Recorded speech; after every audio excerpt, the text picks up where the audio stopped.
मेरे दिल की तमन्ना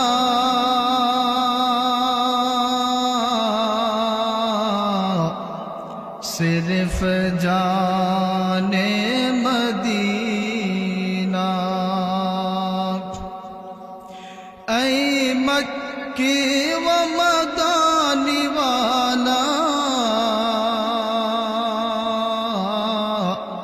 मुझे ले चलो मदीना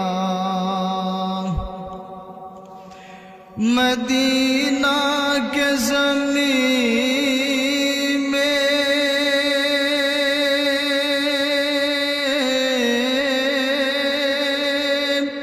रोज़ा-ए मुस्तफ़ा है उस रोज़ा की मिट्टी को सर पर लगाना मेरे दिल की तमन्ना सिर्फ जाने मदीना। আবার চিন্তা করেন রে ভাই, দৈনিক আমরা কত গ্লাস পানি পান করতেছি। আল্লাহর নিয়ামত, কত নিয়ামত আল্লাহ তাআলা আমাদেরকে দান করতেছেন। প্রতিদিন আমরা অগণিত অসংখ্য গ্লাস পানি খাইতেছি। ওইগুলার নিয়ামত একমাত্র আল্লাহর নিয়ামত দ্বারা আল্লাহ তাআলা আমাদেরকে বেষ্টন করে রাখছে।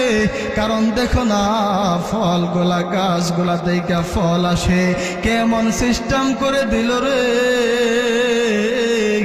ওই ফল গাছ ফল দিবে সিস্টেম করলো কি আমার আল্লাহ। তুমি দেখো না, তুমি দেখো না, দিনের বেলা সকাল বেলা সূর্যটা আসমানের মধ্যে উঠে যায়। কারণ অন্ধকারের মধ্যে তোমরা কাজ করতে পারবে না, এই জন্য তোমাদের আলোর দরকার। আল্লাহ তাআলা তোমাদের আলো দিয়া দিছে, আল্লাহ তাআলার সূর্যটাকে নির্ধারণ করে দিছে।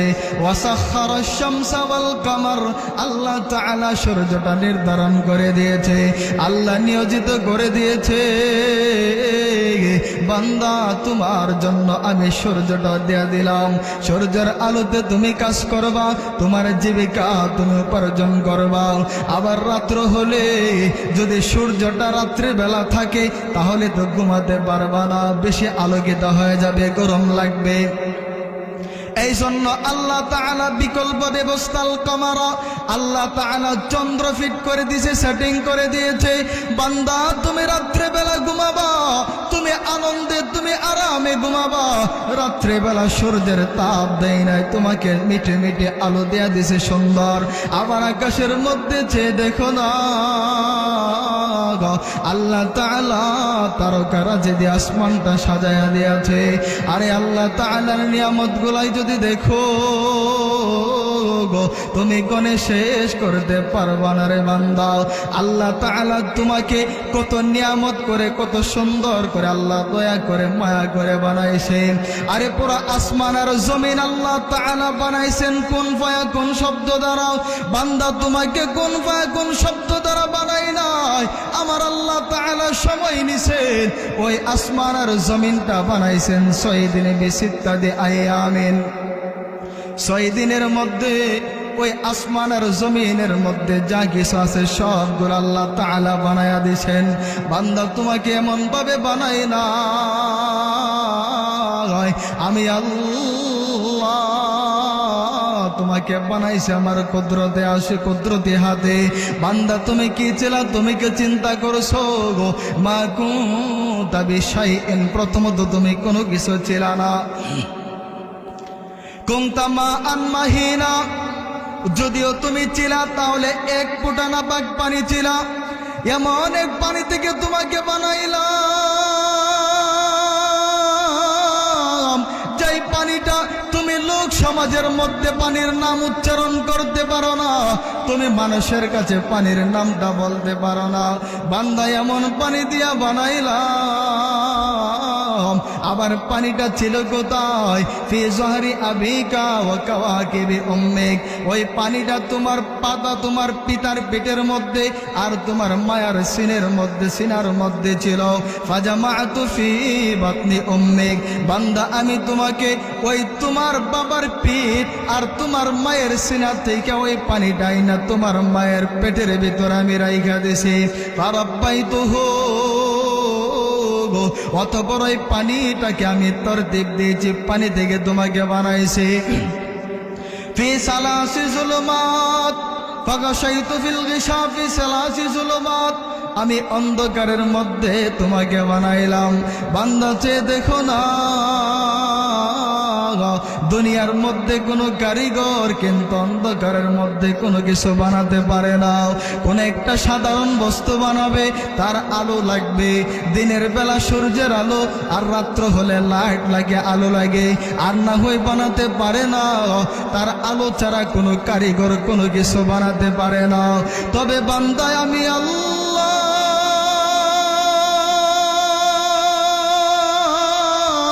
তোমাকে তিনটা অন্ধকারের ভিতরে বানাইছি। আবার দুনিয়ার যে কারিগররা তুমি দেখতেছো রে বান্দা, আলোর মধ্যে বানালেও বেশিরভাগ সময় তার ভুল হয়ে যায়, হঠাৎ হঠাৎ ভুল হয়ে যায়। যদি একটু অমনোযোগী হয় তাহলে তার কাজটা করতে গিয়ে ব্যাঘাত ঘটে যায়। তাই কিন্তু আমি আল্লাহ তোমাকে অন্ধকারের মধ্যে বানাইলাম, তবে তোমার মধ্যে কোনো খুঁত পাইবা না, ভুল আমি করি নাই। বান্দা তোমাকে আস্তে আস্তে করছে, সুম্মা দামা, ওই পানি থেকে তোমাকে একটা আমি রক্তের একটা ফুটা বানাইছি। সুম্মা মুদগা, অতঃপর ওই রক্ত দিয়ে একটা মাংসপিণ্ড বানাইলাম। সুম্মা ইযামা, অতঃপর তার থেকে আমি কঙ্কাল তোমাকে বানাইলাম। বান্দা তোমাকে যদি কঙ্কাল বেশি দুনিয়াতে পাঠাই তাহলে ভয় পাবে মানুষ দেখলেন। বান্দা তোমাকে কঙ্কাল দিয়া বানাই নাই, ফাকাসাউতু, তারপরে আমি তার উপরে ফাকাসাউতু আলাইহি লাহমা, ওই কঙ্কালের উপরে তোমার সুন্দর চামড়া আর আবরণ আর গোশতের আবরণ ফিট করে দিয়েছে। আবার তোমাকে কত সুন্দর লাগে রে বান্দা। আর পুরাটা বুড়ি আমি ফেরেশতাদের মাধ্যমে বানাইছি। বান্দার চেহারাটা কিন্তু আমি ফেরেশতার মাধ্যমে বানাই নাই। আমার বান্দা আমার নিজ কুদরতে হাতে তোমাদের চেহারাগুলাকে আমি বানাইছি, কত সুন্দর করে তোমাকে বানাইলাম। তারপরে দুনিয়াতে আসলাম, দুনিয়ার মধ্যে তোমাকে আমি পাঠাইলাম। দুনিয়ার মধ্যে আসার পরে রে বান্দা তুমি বড় দুর্বল ছিলা, কুনতা দাঈফা, তুমি দুর্বল ছিলা, কুনতা মিসকিনা, তুমি মিসকিন ছিলা। ফাকাব্বারতুকা, আমি তোমাকে বড় করছি। ফালালাকা ইয়াদুন তাবদিশ, তোমার হাত ছিল তবে হাত দ্বারা কোনো কিছু ধরতে পারতা না, হাতের কার্যকারিতা ছিল না, হাত দ্বারা কোনো কিছু ধরার শক্তি তোমার তখন ছিল না। ফালালাকা রিজলুন তামশি, তোমার পা ছিল তবে পা দ্বারা তুমি হাঁটাহাঁটি করতে পারতা না। ফালালাকা সিন্নুন তাকতা, তোমার দাঁত ছিল না, তুমি কোনো কিছু কাটবা তোমার দাঁত ছিল না। ফালালাকা আকলুন তুমাইয়িজ, তোমার আকল ছিল বটে তবে আকল দ্বারা কোনো কিছু পার্থক্য করতে পারতা না। বান্দা তুমি বড় দুর্বল ছিল রে, ওইখান থেকে তোমাকে আমি সবল বানাইলাম। বান্দা আজকে তোমাকে সবল একজন সুস্থ শক্তিশালী ব্যক্তি হিসাবে আমি বানায়া দিছি। তুমি আমাকে চেনো, আমি কে? ইন্নানি আনাল্লাহ লা ইলাহা ইল্লা আনা, আমি আল্লাহ যেই নিয়ামতের মধ্যে তোমাদেরকে ডুবায়া রাখছে, আমার নিয়ামতের মধ্যে ডুবায়া রাখছে। বান্দা আসমানের দিকে তাকাও না, আসমান কিভাবে তোমার উপরে ছাদ স্বরূপ বানায়া দিছে। الذي جعل لكم الأرض فراشا والسماء بناء وأنزل من السماء ماء فأخرج به من الثمرات রিজকাল লাকুম। বান্দা তুমি জমিনের দিকে দেখো, হুয়াল্লাযী মাদ্দাল আরদা, তিনি সত্তা ওই আল্লাহ যিনি জমিনটাকে বিছায়া দিয়েছে, খাড়া করে নাই। কারণ খাড়া করলে তুমি চলতে পারবা না।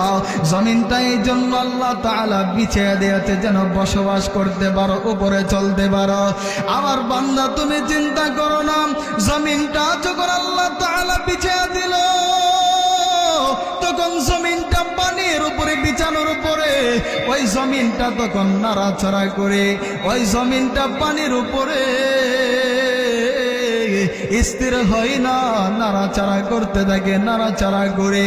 ওয়াজআলা আলাইহা হুয়াল্লাযী মাদ্দাল আরদা ওয়াজআলা আলাইহি রাওয়াসিয়া ওয়া আনহারা। আল্লাহ তাআলা তখন ওই জমিনের উপরে পাহাড় গেড়ে দিয়েছে, পেরেক স্বরূপ পাহাড় মাইরা দিছে। এখন আর জমিন নাড়াচড়া করে না, পাহাড়টা পেরেক স্বরূপ আল্লাহ তাআলা মাইরা দিছে। এবং আল্লাহ তাআলা কে গো? আল্লাযী জাআলা লাকুমুল আরদা ফিরাশা, আল্লাহ উনি যিনি তোমাদের জন্য জমিনটা বিছানা স্বরূপ বানায়া দিছে, আর আসমানটা বানায়া দিছে ছাদ স্বরূপ। আসমানটা তোমাদের উপরে ছাদ স্বরূপ বানায়া দিছে। আল্লাহুল্লাযী রাফা'আস সামাওয়াতি বিগাইরি আমাদিন তারাউনাহা। ওই বান্দা তুমি দেখো না, আসমানটা আল্লাহ তাআলা উঁচা করে দিয়েছে। তুমি আসমানের দিকে তাকাও, ওই আসমানের মধ্যে তুমি কোনো খুঁটি দেখতে পাইবা না। প্যান্ডেলটা বানছে, ওইটার মধ্যে কতগুলা প্যান্ডেল, কতগুলা খুঁটি দেওয়া হয়েছে। খুঁটি ছাড়া প্যান্ডেলটা ঠিক থাকবে না। আপনি ঘর বানাবেন, ঘরের মধ্যে অসংখ্য অনেকগুলা পিলার দিতে হয়, না হলে ছালটা ঠিক থাকবে না, ছাদটা থাকবে না। তবে বান্দা তুমি আমার আসমানের দিকে তাকাও, আমার আসমানের মধ্যে কোনো কুঠি দেখবা না। আমি আসমানটা কুদরতি ভাবে দাঁড় করে রাখছি। আবার মনে করতেছো আসমান বুঝি একটা, না না না, আসমান শুধু একটা না, ফাওকা সাবঈ সামাওয়াতিন তিবাকা, আসমান হলো 7টা, একটার পরে একটা, একটার পরে একটা। আবার আসমান কি ছোট দেখতেছো? না না, আসমানটা কিন্তু ছোট না। আসমানের কুল কিনারা তোমরা কিন্তু পাবা না। একটা আসমানের ভিতরে কতগুলা জিনিস আল্লাহ তাআলার নিয়ামতের রয়েছে, চেয়ে দেখো না। আমরা বসবাস করি পৃথিবীর মধ্যে। পৃথিবী একটা গ্রহ, এমন গ্রহ যেমন মঙ্গল গ্রহ, এমন অন্য গ্রহ আছে। এমন গ্রহ প্রায় 50,000 কোটি গ্রহ আছে, সবগুলা আসমানের প্রথম আসমানের নিচে। এই যেমন গ্রহ দেখেন, আমাদের পৃথিবীটা একটা গ্রহ, মঙ্গল গ্রহ এমন গ্রহ। আর সবচেয়ে গ্রহ দেখেন, একটা আসমানের প্রথম আসমানের নিচে গ্রহ আছে কতগুলা? 15,000 কোটি গ্রহ আছে। এই গ্রহের মধ্য থেকে সবচেয়ে ছোট গ্রহ হলো পৃথিবী। এখন একটা গ্রহ থেকে আরেকটা গ্রহের দূরত্ব কতটুকু? 33 লক্ষ আলোকবর্ষ মাইল। আলোকবর্ষ মাইল কতটুকু? আলোর গতি 1 সেকেন্ডে 33 লক্ষ মাইল যেতে পারে। ওই গতিতে যদি 1 বছর না, 2 বছর না, 1 লক্ষ বছর না, 33 লক্ষ বছর যদি ওই 1 সেকেন্ডে 33 লক্ষ মাইল যায়, এমন যদি গতি কোনো যানবাহন বানান, আর এত গতিতে যদি 33 লক্ষ বছর পর্যন্ত যেতে থাকে, তাহলে একটা গ্রহ থেকে আরেকটা গ্রহ পৌঁছতে পারবে না। এই সবগুলা গ্রহ একটা গ্যালাক্সির ভিতরে। এখন গ্যালাক্সি কতটা আছে? বিজ্ঞান বলে প্রথম আসমানের নিচে 15,000 কোটি গ্যালাক্সি আছে। আবার 15,000 কোটি গ্যালাক্সি একটা গ্যালাক্সি গুচ্ছর ভিতরে। আবার গ্যালাক্সি গুচ্ছ কতটা? গ্যালাক্সি গুচ্ছ 15,000 কোটি গ্যালাক্সি গুচ্ছ রয়েছে, সবগুলাই কিন্তু প্রথম আসমানের নিচে। আবার চেয়ে দেখেন প্রথম আসমানটা কিন্তু দ্বিতীয় আসমানের চেয়ে ছোট। প্রথম আসমানটার চেয়ে দ্বিতীয় আসমানটা ডবল বড়, আর দ্বিতীয় আসমানের চেয়ে তৃতীয় আসমানটা ডবল বড়, তৃতীয় আসমানের চেয়ে চতুর্থ আসমানটা ডবল বড়, এমন ভাবে বড়। এত নিয়ামত আল্লাহ তাআলা এত বিশাল আসমানটাকে তোমাদের উপরে সাত স্বরূপ দেয়া দিছে। আরে আমার বান্দা, দুনিয়ার মধ্যে থাকবা, দুনিয়ার মধ্যে চলবা, আমি আল্লাহ তাআলা দুনিয়ার মধ্যে তোমাকে পাঠালাম, তোমার রিজিকের ব্যবস্থা নিয়ামত দ্বারা আমি দেয়া দিতেছি। তোমার নিয়ামত কত নিয়ামত, আল্লাহ তাআলার নিয়ামত কত তুমি গণে শেষ করতে পারবা না। আল্লাহ তাআলা আসমান থেকে হুয়াল্লাযী খালাকাস সামাওয়াত ওয়া আনজালা মিনাস সামাই মাআ, আল্লাহ তাআলা আসমান থেকে বৃষ্টি বর্ষণ করেন, বৃষ্টির দ্বারা তোমার ওই মৃত জমিনগুলাকে উর্বর করে দেয়। আবার ওই মৃত জমিন থেকে তোমাদের জন্য গাছপালা সবজি উৎপাদন করে তোমার জন্য, তোমার রিজিকের জন্য। আমার আল্লাহ বড় মহান, আল্লাহ বড় দয়ালু, আল্লাহ বড় রহমান, আল্লাহ রহমান। আরে আমার বান্দা, এত নিয়ামতের মধ্যে থাইকা তুমি আমি আল্লাহকে চিনলা না। আমি আল্লাহ তোমাকে কত নিয়ামতের মধ্যে ডুবায় রাখছি।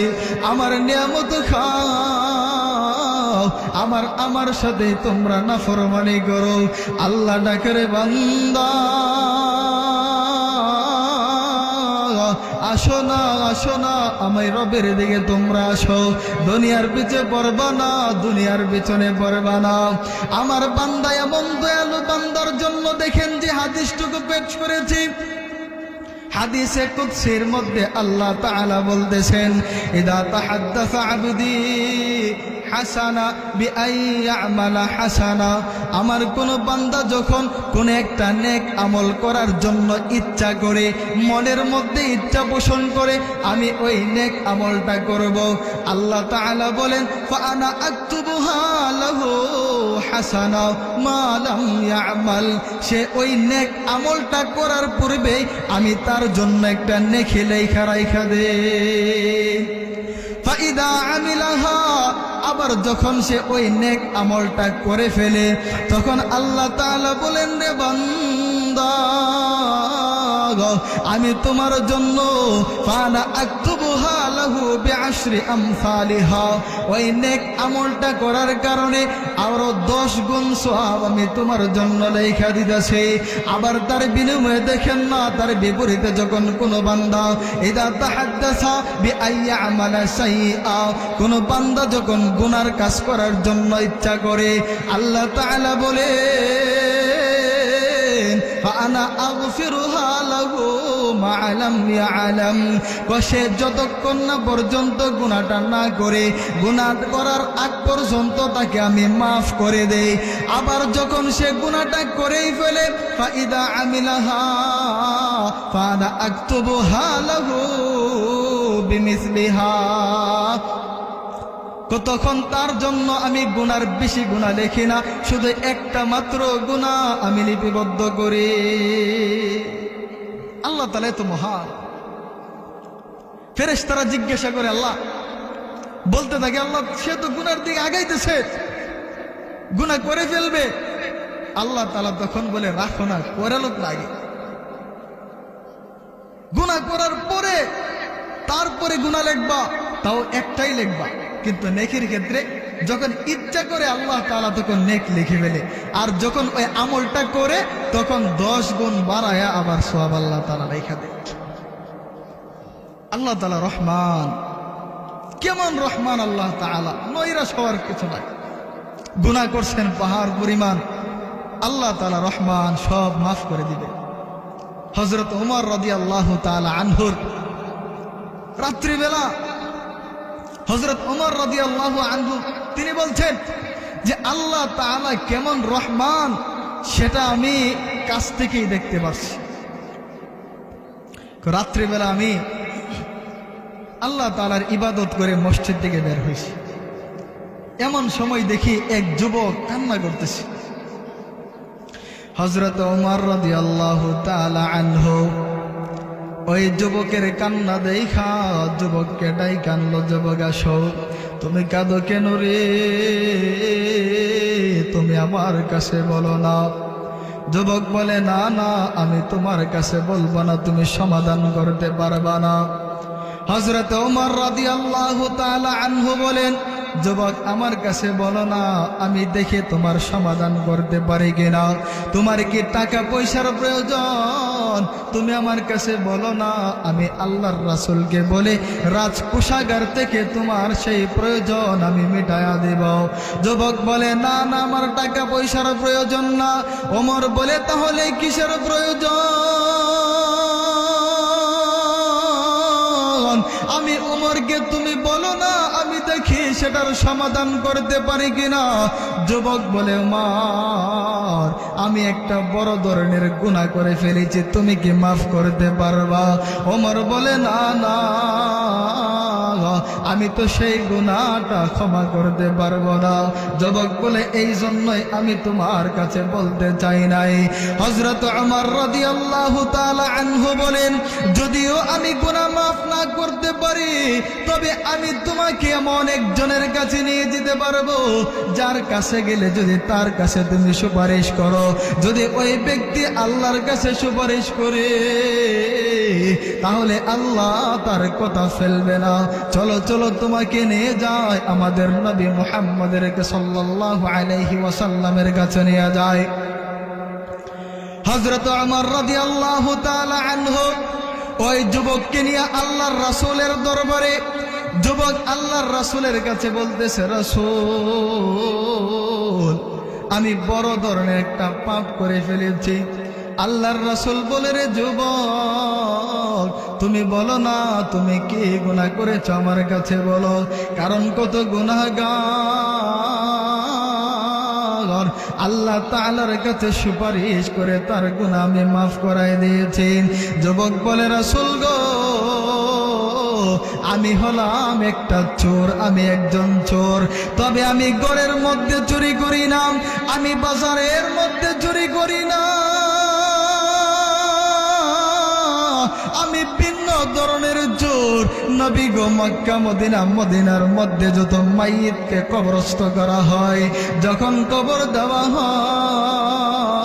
হয়, কবর দেওয়ার পরে আমি ওই লাশগুলা দেখে কাফন চুরি করি। আল্লাহর রাসূল বলে, রে যুবক, তুমি আল্লাহর কাছে তওবা করো, আর এমন চুরি করবা না। আর যার যেই মাইয়িতের কাছ থেকে তুমি কাপনের কাপড়গুলো আনছো, তাদের ওয়ারিস, তাদের যে সন্তানাদি আছে, আওলাদ আছে, তাদের কাছে গিয়ে তুমি ক্ষমা চেয়ে নাও, তাহলেই তো হয়ে যায়। ওই যুবক বলে, আল্লাহর রাসূল, যদি এতটুকুই হতো তাহলে ওই ব্যবস্থা আমি নিতাম, তবে আমি তো আরো জঘন্য ধরনের এক কাজ করে ফেলেছি, গুনাহ করে ফেলেছি। আল্লাহর রাসূল বলেন, রে যুবক, কি করছো বলো না, তুমি বলো, আমার কাছে ভুলে গেল। তখন যুবক আল্লাহর রাসূলকে বলেন, রাসূল, ওই তো কয়েকদিন পূর্বে মদিনার মধ্যে একটা সুন্দরী রমণী, সুন্দরী একটা মেয়ে মারা যায়। আমি বড় খুশি যে ওই সুন্দরী, কারণ মহিলারা মারা গেলে তখন 5টা কাপড় দেয়া কাফন করা হয়, কাপড়গুলা বেশি পাবো, ওই কাপড়গুলা বিক্রি করে আমি চলতে পারবো, বেশি কাপড় পাইব। যখন কবরস্থ করা হয়, কবরস্থানে দেওয়ার পরে রাত্রিবেলা আমি চলে গেছি কবরের মধ্যে কাফনগুলা চুরি করার জন্যে। আমি যখন কাপড়গুলা চুরি করলাম, কাফনগুলা যখন খুলে আনতে চাইলাম, খুলে আনার পরে তখন শয়তান আমাকে ধোঁকা দিয়ে ফেলেছে। শয়তান আমাকে বলেন, রে যুবক, দেখোস না তোর সামনে সুন্দরী রমণী শুয়ে আছে, এমন এক নির্জন জায়গা, দুনিয়ার কেহ দেখবে না, দুনিয়ার কেহ তোমাকে বাধা দিবে না, ওখানে কোনো আলো নাই, কোনো লাইট নাই, কোনো লোক নাই। আল্লাহর রাসূল, আমি তো ওই শয়তানের ধোঁকায় পড়িয়া ওই সুন্দরী মহিলার সাথে জিনা করে ফেলেছি। যখন জিনা করে খারাপ কাজ করে আমি যখন রওনা হলাম, হঠাৎ চেয়ে দেখি পিছন দিক দিয়া সুন্দরী মহিলাটা জবান খুলে আমাকে ডাক মারছে, রে যুবক, দুনিয়াতে আমি চলছি, আমার সাথে কেহ খারাপ কাজ করতে পারে নাই, আমি সতী নারী ছিলাম, আমার সাথে কেহ খারাপ কাজ করে নাই রে যুবক, আমারে নাপাক করে দিয়ে কেউ দিতে পারে নাই। তবে আজকে তুমি আমাকে অসহায় পাইয়া, দুর্বল পাইয়া আমার শরীরটাকে তুমি কবরের মধ্যে নাপাক বানাইয়া দিছ। এ রে যুবক, আমি আল্লাহ তাআলার আদালতে নাপাক শরীর নিয়ে কিভাবে দাঁড় হব? আমি আল্লাহ তাআলার সামনে কি জবাব দেবে? আর তুমি কি চিন্তা করো না, তুমি এমন কাজ করলা, তুমি কিভাবে আল্লাহর দরবারে কিভাবে দাঁড় হয়ে জবাব দিয়ে দিবা? আল্লাহর রাসূল গো, এরপর থেকে আবার কান্না থামে না, আমার কান্না থামে না। আল্লাহর দরবারে কি জবাব দিব গো? আল্লাহর পাকড়াও থেকে আমি কিভাবে বাঁচব? এই কথা শোনার পরে আল্লাহর রাসূল বসা থেকে দাঁড়িয়ে গেছে, আরে এত বড় পাপী, যাও যাও তুমি আমার দরবার থেকে বের হয়ে যাও, এত বড় পাপী তো আমি কখনো দেখি নাই, আমি তোমার জন্য সুপারিশ করতে পারবো না, তুমি আমার দরবার থেকে দূর হয়ে যাও।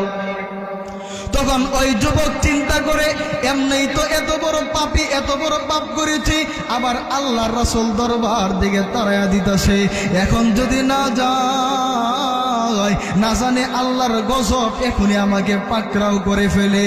এই জন্য যুবক আল্লাহর রাসূলের দরবার থেকে বের হয়ে গেছে। দরবার থেকে বের হয়ে আল্লাহর রাসূলের দরবার থেকে বের হওয়ার পরে তার বাড়িতে যায় না,